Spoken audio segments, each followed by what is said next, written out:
नमस्कार। निशुल्क ज्योतिष परामर्श केंद्र में आप सबका स्वागत है। जैसे कि हमारी चर्चा कुंडली अध्ययन के बेसिक नियमों पर चल रही है कि हम कुंडली अध्ययन करते वक्त सर्वप्रथम कहाँ से शुरू करें, तो सबसे पहले हम जन्म का समय देखते हैं। यदि वह दिन का है तो अर्थात सूर्यवंशी है, और यदि वह रात का है तो चंद्रवंशी है।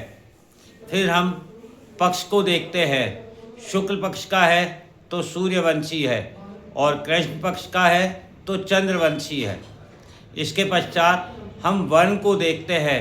वर्ण हमें बताता है कि हम कौन सा कर्म करने के लिए इस जीवन में आए हैं। फिर हम गण को देखते हैं। गण हमें बताता है कि हम जो कर्म करेंगे वह किस प्रवृत्ति के साथ करेंगे, किस भावना के साथ करेंगे, किस सोच, किस दृष्टि के साथ करेंगे।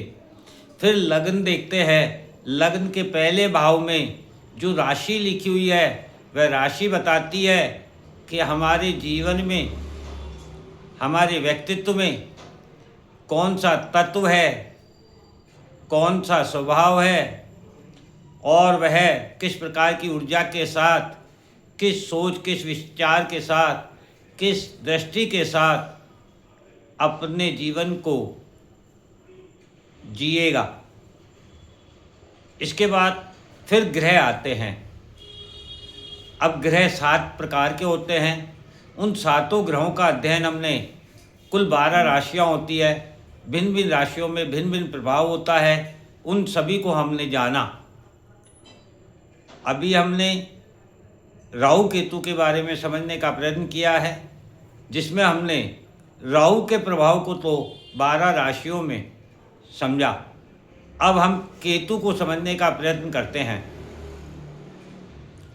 हमारे जीवन और मृत्यु की दूरी राहु केतु के मध्य है, क्योंकि ये दोनों ग्रह एक ही व्यक्ति के 2 हिस्से हैं। सिर का हिस्सा जो है, जिसमें कि 5 इंद्रियां हमारी विराजमान हैं, वह राहु है। उसी को हम भविष्य कहते हैं। उसी के द्वारा हमारा भविष्य का निर्माण होता है।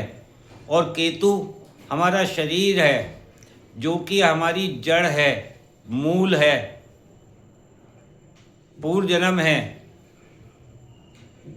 इस प्रकार से हम जो इच्छाएं लेकर के आए हैं वह केतु है, और उन इच्छाओं को पूर्ति करने का जो दायित्व है वह राहु है। इसीलिए आप देखेंगे कि कुंडली में राहु केतु हमेशा एक दूसरे के ठीक सामने 7वें भाव में होते हैं,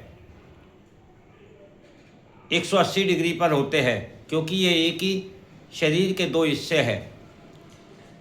जैसे किसी भी व्यक्ति के स्वभाव प्रभाव को हम समझ जाते हैं, तो फिर उस व्यक्ति का सदुपयोग हम कर पाते हैं। ठीक इसी प्रकार से ग्रहों के जब स्वभाव और प्रभाव को हम समझ लेते हैं, तो फिर हम ग्रहों का भी सदुपयोग कर सकते हैं। इसी कड़ी में हम राहु केतु की उत्पत्ति, उनके सोचने समझने की शक्ति, उनके कर्म करने की प्रवृत्ति को समझने का प्रयत्न करते हैं। समुद्र मंथन से प्राप्त अमृत को भगवान विष्णु मोहिनी रूप धारण करके देवताओं में वितरित कर रहे थे, और राक्षसों को अपने मोहिनी रूपी माया से मोहित कर मदिरा पान करा रहे थे। राक्षसों में एक स्वरभानु नाम का राक्षस था। वह दृढ़ संकल्प था अमृत पान करने के लिए। अतः वह शांत एवं स्थिर स्वभाव के साथ मोहिनी रूपी भगवान विष्णु की जो माया थी उसको समझने में सफल हुआ, और बिना कोई शिकायत किए अमृतपान करने की योजना बनाकर स्वयं का रूप परिवर्तन कर देवताओं के मध्य जाकर अमृतपान कर लिया। सूर्य चंद्रमा ने स्वरभानु को पहचान कर भगवान विष्णु से उसकी शिकायत की। इस पर भगवान विष्णु ने सूर्य चंद्रमा की शिकायत पर अपने चक्र के द्वारा स्वरभानु की गर्दन को धड़ से अलग कर दिया, किंतु तब तक अमृत स्वरभानु ग्रहण कर चुका था, इसलिए वह अमर हो गया। अब उसके 2 हिस्से हो चुके थे, अतः सिर राहु के रूप में एवं धड़ केतु के रूप में ब्रह्मांड में स्थित हुआ, जिन्हें हम छाया ग्रह कहते हैं, क्योंकि इनका कोई स्वरूप नहीं है। राहु सिर का हिस्सा है, जिसके पास इंद्रियां हैं, जो प्लानिंग कर सकता है, जो देख सकता है, सुन सकता है। और केतु धड़ का हिस्सा है, जिसके पास शरीर रूपी महसूस करने की शक्ति प्राप्त है। शरीर ही आत्मा धारण करता है, शरीर ही नष्ट होता है और फिर शरीर ही पुनः जन्म लेता है। अतः केतु वह जड़ है, वह मूल है जो पुनः जन्म लेता है। जब तक जन्म मृत्यु चक्र से मुक्त नहीं हो जाता, तब तक केतु पुनः जन्म लेता है। और राहु तभी पुनः लौटेगा जब केतु पुनः जन्म लेगा, क्योंकि बिना इंद्रियों के शरीर तो हो सकता है, किंतु बिना धड़ के इंद्रियां नहीं हो सकती है। इसीलिए हमारे जीवन में केतु का अधिक महत्व है। केतु के पुनः जन्म लेने का कोई मकसद होता है, कोई बकाया इच्छा होती है, जिसे पूर्ण करने की जिम्मेदारी राहु को प्राप्त होती है, क्योंकि राहु देख सुन सकता है और भविष्य की प्लानिंग कर सकता है। अब हमने जो 7 ग्रहों का अध्ययन किया, उसमें 2 ग्रह साक्षात एवं सत्यता के प्रमाण हैं, और वे हैं सूर्य और चंद्रमा। सूर्य आत्मा है जो अमर है, किंतु चंद्रमा मन है। मन इच्छा को जन्म देता है और इच्छा कर्म को जन्म देती है, और कर्म के लिए ऊर्जा की आवश्यकता होती है। और ऊर्जा या तो किसी चीज को नष्ट करेगी या फिर किसी चीज की उत्पत्ति करेगी। नष्ट करेगी अर्थात मुक्ति होगी, किंतु उत्पत्ति होगी तो यह कार्य का परिणाम होगा। अब यह परिणाम ही पुनः जन्म की नींव रखेगा, क्योंकि धर्म का कर्म तो मुक्त करेगा। जिस कर्म का कोई कर्मफल इच्छा ना हो, वह मुक्ति करता है, और जिस कर्म के कर्मफल की इच्छा हो, वह बंधन देता है। और इसीलिए अधर्म का कर्म हमें ऋणी बना देता है, जिसको चुकाने हेतु पुनः जन्म लेना होता है। ये सभी हमारे मन के कारण होता है। इसीलिए चंद्रमा के उत्तरी ध्रुव को केतु और दक्षिणी ध्रुव को राहु कहते हैं, क्योंकि मन के उत्तर दिशा और दक्षिण दिशा में ये दोनों ग्रह स्थित है छाया के रूप में। उत्तर दिशा जैसा कि आप जानते हैं देवभूमि कहलाती है, और दक्षिणी दिशा दैत्य भूमि कहलाती है। अतः देव केतु हैं जो देना जानते हैं, मुक्त होना जानते हैं, तथा दैत्य अर्थात राहु लेना, छीनना, प्राप्त करना जानते हैं। इस प्रकार से हमने राहु को 12 राशियों के प्रभाव को समझा था। अब हम केतु का 12 राशियों में प्रभाव समझने का प्रयत्न करते हैं। मेष राशि में जब केतु होता है तो एक नए जीवन की शुरुआत, नई सोच, नई दृष्टि के साथ प्रारंभ करता है, जो बताता है कि दुनिया को नहीं, स्वयं को देखें, स्वयं के लिए विचार करें और जीवन चक्र से मुक्ति प्राप्त करने का प्रयत्न करें। यह अकेलापन भी देता है।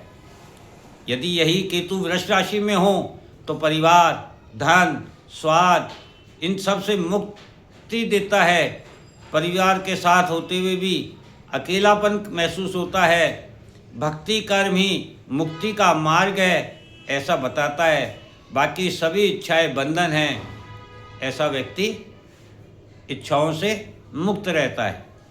मिथुन राशि में यदि केतु है तो व्यक्ति भजन, कीर्तन, आराधना, प्रवचन द्वारा भगवान को पाने एवं आकर्षित करने हेतु प्रयत्न करता है। धर्म स्थल में निवास या अधिक समय धर्म स्थल में व्यतीत करता है।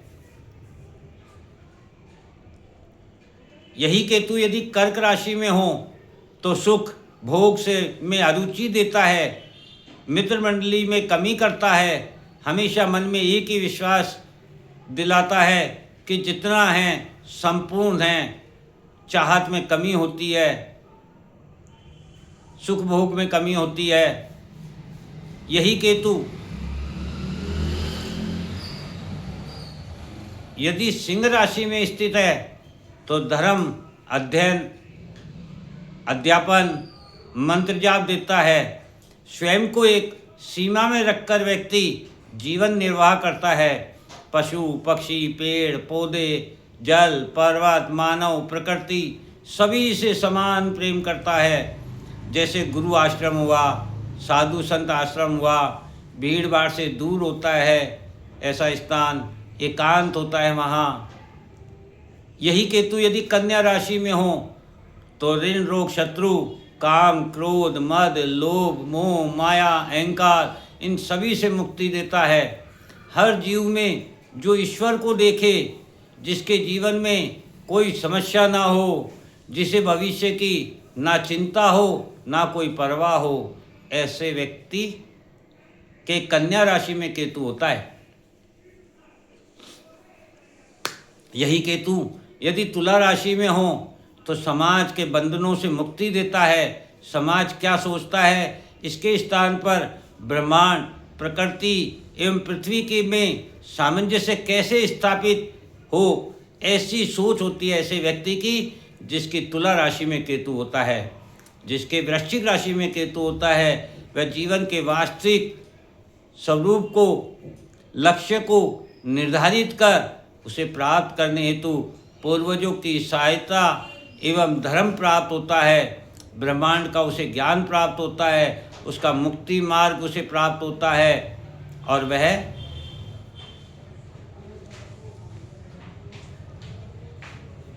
तुला राशि के बाद वृश्चिक राशि की बात कर रहे हैं। वृश्चिक राशि में केतु स्थिरता देता है, गहराई देता है, साधना देता है, देश, समाज इन सब से निकाला देता है, मतलब अकेला कर देता है। प्रकृति के गर्भ में छुपे रहस्यों एवं जन्म मृत्यु के कारण को जानने का ज्ञान देता है केतु। धनु राशि में यदि केतु हो, जीवन के वास्तविक लक्ष्य को निर्धारित कर उसे प्राप्त करने हेतु पूर्वजों की सहायता एवं धर्म प्राप्त होता है, ब्रह्मांड का ज्ञान प्राप्त होता है, मुक्ति मार्ग प्राप्त होता है। और यदि यही केतु मकर राशि में हो तो कर्म के उद्देश्य से मुक्ति देता है, अर्थात कर्म फल की इच्छा से मुक्त रहकर कर्म करने की प्रेरणा देता है। ऐसा व्यक्ति सभी की सहायता करता है, सभी के लिए कर्म करता है, किंतु बदले में कोई अपेक्षा उनसे नहीं रखता है। यही केतु यदि कुंभ राशि में हो तो समाज से, इच्छाओं से मुक्त करता है। लाभ हानि, सम्मान अपमान, अपना पराया सभी से मुक्त करता है। सदा दूसरों के लिए, समाज के लिए प्रेरणा शक्ति प्रदान करता है ऐसा व्यक्ति। और यदि यही केतु मीन राशि में स्थित हो तो जीवन में क्या खोया क्या पाया इन सभी चिंताओं से मुक्त करता है। जीवन में सभी कर्मों से, बंधन से, इच्छाओं से, चिंताओं से मुक्त करता है। समाज की सभी बुराइयों से मुक्त करता है। इस प्रकार का केतु का 12 राशियों में भिन्न भिन्न प्रकार से हमें प्रभाव देखने को मिलता है। इस प्रकार केतु जो काटने, तोड़ने, मुक्ति प्रदान करने वाला ग्रह है, महसूस करने वाला ग्रह है, किंतु बिना सोचे समझे, बिना विचार किए, बिना कोई इच्छा रखे, बिना कोई चिंता किए ये व्यक्ति कर्म करता है। जो छिपकर एकांत में स्वयं की मुक्ति के लिए ही कर्म करता है, यही केतु का प्रभाव हमें अपने जीवन में देखने को मिलता है। इस प्रकार हमने कुंडली अध्ययन के जो बेसिक नियम है वह संपूर्ण समझे। अब ये क्यों समझे इसके बारे में ये क्यों ज़रूरी था, ये हम अगले एपिसोड में आपको बताएंगे कि किस प्रकार से वर्तमान समय में ग्रहों के परिवर्तन के द्वारा मानव, प्रकृति और पृथ्वी में जो परिवर्तन होने वाला है, उन सबको किस प्रकार से हम समझ सकते हैं और अपनी कुंडली का अध्ययन स्वयं करके जान सकते हैं कि हमारे जीवन में क्या क्या परिवर्तन होने वाले हैं और उसको किस प्रकार से हम अपने लिए सदुपयोगी बना सकते हैं। जय हिंद, जय भारत।